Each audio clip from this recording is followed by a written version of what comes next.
మీ ఎలాంటి వ్యాపార ప్రకటనలకైనా వెంటనే మా ఛానల్ సంప్రదించండి. ప్రస్తుతం మనతో పాటు ప్రముఖ ఆధ్యాత్మికవేత్త, జ్యోతిష పండితులు, దత్తాత్రేయ గణపతి ఉపాసకులు, అమ్మవారి సేవకులు మురళీధర్ శర్మ గారు ఉన్నారు. గురువు గారితో మాట్లాడదాం. నమస్కారం గురుగారు. మహాదేవ శ్రీమాత్రే నమః. గురుగారు, మే నెల విశేషంగా కన్యా రాశి వాళ్ళకి ఎటువంటి అదృష్టం రాబోతుంది? ఓవరాల్గా ఎలాంటి జాగ్రత్తలు తీసుకోవాలి? ఇక వృత్తిపరంగా, ఆరోగ్యపరంగా, ధనపరంగా ఓవరాల్గా ఎలా ఉండబోతుంది ఈ నెల వేళకి? తప్పకుండా అమ్మా. కన్యా రాశి వారు అనగానే బుధుడు అధిపతి. దీనికి ఈ యొక్క కన్యా రాశిలో శుక్రుడు నీచ పొందుతాడు. మరి కన్యా రాశి వారు కొంతమేర జాగ్రత్తగా ఉండాల్సినటువంటి సమయం. ఒక అత్యంత అద్భుతమైనటువంటి యోగం ఏర్పడబోతూ ఉన్నది. తెలియని బాధ అనేటువంటిది కూడా మీకు ఉండబోతుంది నెల.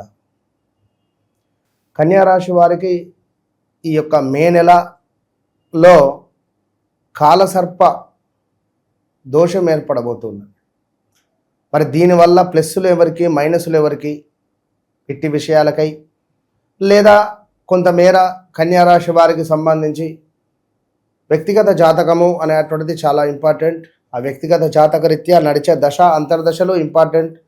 చాలామంది అడుగుతూ ఉన్నారు. చాలా సంతోషం. ఇప్పుడిప్పుడు మీకు అర్థమవుతున్నది నా బాధ ఏమిటి అనేటువంటిది, నేను ఏమిటి, నా సబ్జెక్ట్ ఏమిటి అనేటువంటిది ఇప్పుడిప్పుడు అర్థమవుతుంది. చాలామంది కూడా గురువుగారు నేను ఏ దశలో ఉన్నాను, నాకు ఏ దశ అంతర్దశలు నడుస్తూ ఉన్నవి, నేను ఈ టైంలో ఏం పరిహారం చేసుకోవాలని వారు అడిగితే నాకు చాలా సంతోషం ఇస్తుంది. నేను టెస్టింగ్ అడుగుతున్నా, దశలు అంటే ఏమిటి మీకేం తెలుసు అంట. మీరు చెప్తున్నారు కదా ఈ మధ్యలో మీరు ఏ దశలో ఉన్నారు, ఆ దశ తెలుసుకోండి, దశలు చెక్ చేసుకోండి అంటున్నారు కదా, మరి నా దశలు ఒకసారి చెక్ చేస్తారేమో అన్నట్టుగా అని వాళ్ళు అడిగితే సంతోషం అనిపిస్తుంది నాకు.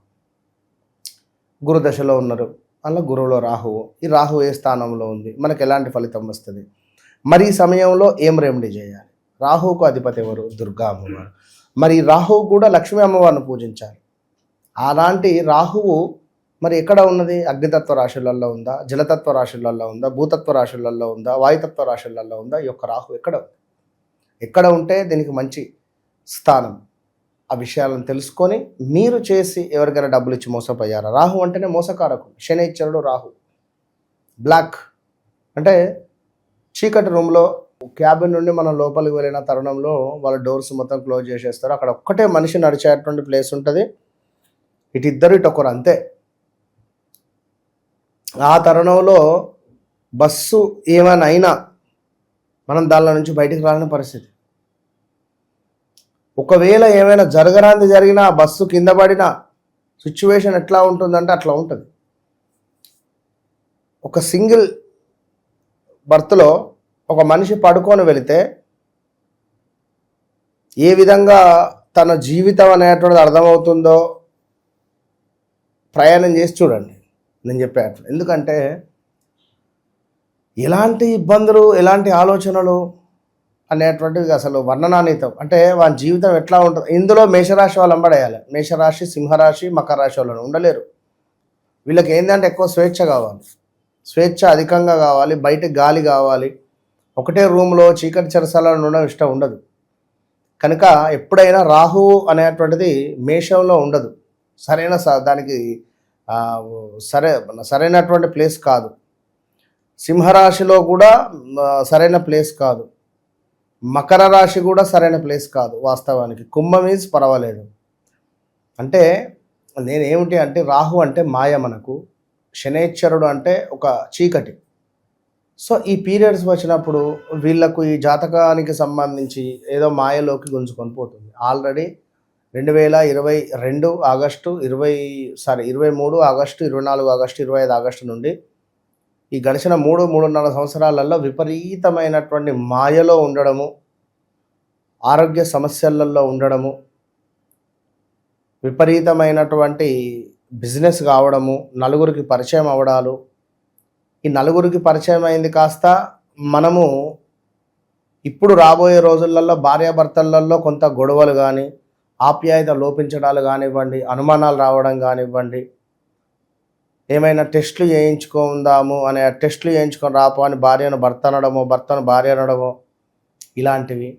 ఇక నువ్వు నాతోటి ఉండకు, నేను చనిపోయినా అనుకో అనేటువంటి మాటలు మాట్లాడాలి కానీ కొన్ని కొంత ఇబ్బంది కలిగించేటువంటి సందర్భాలు ఉంటాయి. అలాంటి ఆలోచనలు, అలాంటి థాట్స్ ఈ భార్యాభర్తలలో రన్ అవుతున్నవి గడిచిన 2-3 సంవత్సరాల నుండి. మరి రాబోయే రోజులలో అంటే కాలసర్ప దోషం ఏర్పడబోతున్నది. చాలా జాగ్రత్తగా ఉండండి. కంప్లీట్ చంద్రుడు మే 10వ తారీఖు మకరంలోకి ఎంటర్ అయ్యాడు అంటే మకరం నుండి మళ్ళీ ఇటు కన్య ముందుకు వచ్చేసరికి సుమారుగా ఒక 17-18 రోజుల టైం పడుతుంది. మరి ఈ సమయంలో కోర్టు రిలేటెడ్ కానివ్వండి, పోలీస్ స్టేషన్ రిలేటెడ్ కానివ్వండి, మ్యారిటికల్ లైఫ్ కానివ్వండి, భార్యాభర్తలలో గొడవలు కావచ్చును, అన్యోన్యతలు లోపించడం కావచ్చును, 1-2 అని కాదు, చాలా ఇబ్బంది కలిగించేటువంటి సందర్భాలు ఎదుర్కొనే పరిస్థితి ఉంటుంది. అది చాలా అంటే చాలా జాగ్రత్తగా ఉండండి. మే 10వ తారీఖు నుండి 27వ తారీఖు వరకు. మరి మే నెలలోనే మనకు చక్కగా కూడా 17వ తారీఖు నుండి అధిక జ్యేష్ఠ మాసం ప్రారంభం కాబోతున్నది. మరి నిజ జ్యేష్ఠ మాసానికి అధిక జ్యేష్ఠ మాసానికి తేడా ఏమిటి ఇక్కడ అడుగుతున్నారు. అధిక జ్యేష్ఠ మాసం వస్తే మరి పితృతర్పణాలు కానీ పితృదేవతలను స్మరించుకోకుండా వదిలేయాలా? తప్పకుండా చేసుకోవాలి, ఇంకా పుణ్యం వస్తుంది.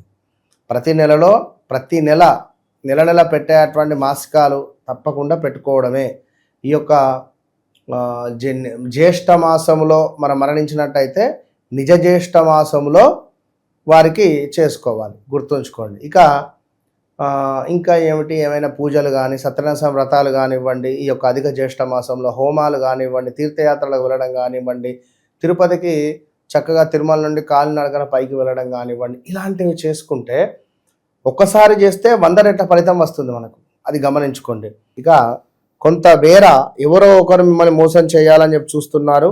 ఆ విషయాన్ని గమనించుకోండి, మీకే చెప్తున్నా కన్యారాశి వారికి. సో ఏది ఏమైనప్పటికీ కూడా కన్యారాశి వారు అధికంగా బుధవారం గ్రీన్ రిలేటెడ్ ఫుడ్ తినడము, ఒక పాన్ తినడము, లేదా గణపతికి స్వామివారికి ఏదైనా ఒక తాంబూలాన్ని సమర్పించడం, ఒక 4 అరటిపళ్ళను సమర్పించడం బుధవారాలు, ఇవి మంచి ఫలితాలను తెచ్చిపెడతవి. అదేవిధంగా కొంతమేర వయసు పైబడినటువంటి వారికి ఆరోగ్యం చక్కగా చూపించండి. పిల్లలు మీదే బాధ్యత. ఆపదలు, కొంతమేర నేరారోపణలు, ఎప్పుడో చేసినటువంటి తప్పుకు ఇప్పుడు బాధపడేటువంటి సందర్భాలు, ఇలాంటివి వచ్చేటువంటి పరిస్థితులు ఉన్నవి. అదేవిధంగా కన్యారాశి వారికి ఇంకా కొంతమేర గర్భ సంబంధిత అనారోగ్య సమస్యలు వచ్చే పరిస్థితి ఉంది. ఎవరైతే కన్సీవ్ అయి ఉన్నారో జాగ్రత్తగా ఉండండి. అదేవిధంగా కొంత కోర్టు రిలేటెడ్ దాంట్లో మీకు చుక్కెదురయ్యే పరిస్థితి ఉంది. జాగ్రత్త. విరోధాలు, విచారము, శత్రుబుద్ధి, ప్రయాణాలలో కొంత ప్రమాదాలు, మనశ్చింత, కలత్ర సమస్యలు, అభిప్రాయ భేదాలు, సంతానానికి సంబంధించినటువంటి ఇబ్బంది కలిగించేటువంటి సందర్భాలు, ఇలా చెప్పుకుంటూ పోతే చాలా విషయాలు ఉన్నవి. మరొక అద్భుతమైనటువంటి రోజు ఏమిటంటే మే 13వ తారీఖు మనకు భద్రకాళి ఏకాదశి రాబోతున్నది ఇదే మే నెలలో. కనుక కన్యారాశి వారికి మీకుండేటువంటి నెగిటివ్ ఇంపాక్ట్, చాలా నరఘోష నరపీడతో బాధపడుతున్నారు. ఇది మాత్రం సత్యం, అక్షర సత్యం. ఇది మీరు ఒప్పుకోకున్నా నేను 100% చెప్పింది జరుగుతుంది. సో నా దగ్గరకు వచ్చిన క్లయింట్స్ చాలామందికి అర్థమై ఉంటుంది.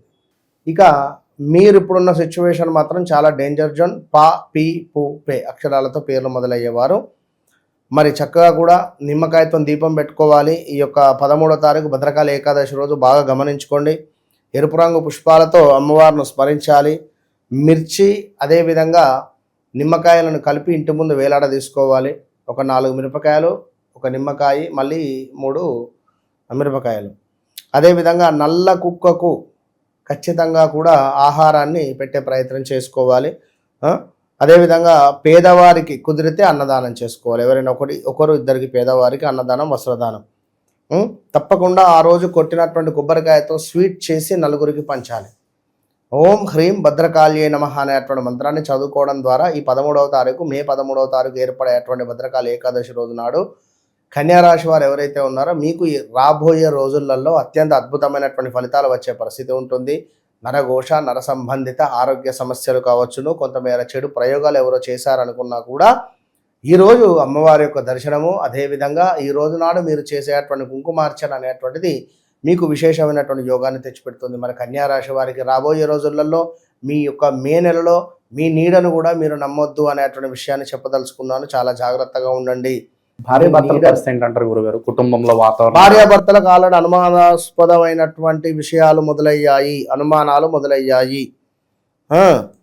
అదేవిధంగా కొన్ని పనులు విఘ్నాలు కలిగే పరిస్థితి ఉంది. అదేవిధంగా వృత్తి భగ్నము, ధనధాన్యానికి సంబంధించి కొంత ఇబ్బంది కలిగించేటువంటి సందర్భాలు, ఎవరికైతే భార్యాభర్తలలో గొడవలు జరిగే ఛాన్సెస్ ఉంటుంది. మ్యారిటికల్ లైఫ్లో కొన్ని డిస్టర్బెన్సెస్ మాత్రం గన్ షాట్ ఉన్నవి. అది యొక్క మే నెలలో కాలసర్ప దోషానికి సంబంధించినటువంటి సందర్భాలలో జాగ్రత్తగా ఉండండి. ఏదైనా విదేశీ ప్రయాణాలు సడన్గా ఆఫర్ వచ్చినా జాతకాన్ని చెక్ చేసుకొని వెళ్ళండి, తొందరపడొద్దు. కొంత గొడవలు, కొంత అప్పులు అయ్యేటువంటి సందర్భాలు ఏర్పడబోతున్నవి. కన్యారాశికి సంబంధించిన భార్యాభర్తలలో ఎవరిది కన్యారాశి అయినా కూడా ఆపోజిట్ క్యాండిడేట్కు ఆరోగ్య సమస్యలు వచ్చే పరిస్థితి ఉంటుంది. అదేవిధంగా కొంతమేర ప్రేమ కలాపాలకు సంబంధించినటువంటి విషయాలలో మీకు కొంత మీరు అనుకున్నంత స్థాయికి అయితే వెళ్ళదు. బ్రేకప్స్ జరిగే ఛాన్సెస్ ఉన్నవి. శత్రు భీతి, ఉద్యోగ భ్రష్టత, కొంచెం ఈ నెల చాలా జాగ్రత్తగా ఉంటేనే మంచిదని కనబడుతుంది. ఆరోగ్య సమస్యలు ఉన్నవి, స్థాన చలనాలు కనబడుతూ ఉన్నవి. ఈ నెల నుండి మొదలు స్థాన చలనాలు కనుక ఎట్టి కోశాన మీరు మీ నీడను కూడా నమ్మొద్దు. ఇంకా మీ వ్యక్తిగత జాతకరీత్యా ఏమైనా మనకు అసలు మీరు చెప్తే భయం అవుతుందని కానీ, లేదా మీరు చెప్పింది నా జీవితంలో జరుగుతుందని కానీ, లేదా మీరు ఇంకేమైనా మీ వ్యక్తిగత జాతకరీత్యా నేను ఇది అనుకుంటున్నా, ఒక ఇల్లు కట్టాలి, లేదా ఒక సంతానము, లేదా ఒక వ్యాపారము, లేదా ఒక మా కొడుకు ఎప్పుడు అభివృద్ధిలోకి వస్తాడు, ఏదైనా కానీ ఇలాంటి వాటికై తప్పకుండా వ్యక్తిగత జాతకాన్ని చెక్ చేసుకొని ముందుకు వెళ్ళండి. నేను మీకోసం టైం ఇస్తున్నాను, అందరూ కలుస్తున్నారు, అందరూ మాట్లాడుతున్నారు చాలా మట్టుకు కూడా. మరి మీరే రాంది అది తెలుసుకోండి. వన్స్ నన్ను కలవక ముందు కలిసిన తర్వాత అనేది నేను గత కొన్ని నెలల నుంచి చెప్తున్నాను. అదేవిధంగా జరుగుతూ వస్తూ ఉన్నది సత్యంగా కూడా. ఇది మీరు రాసి పెట్టుకోండి అంతే. ఓవరాల్గా మే మాసంలో ఈ రాశి వాళ్ళందరికీ ఏ విధంగా ఉండబోతుందో మంచి విశ్లేషణ అందించారు. ధన్యవాదాలు. మహాదేవ్.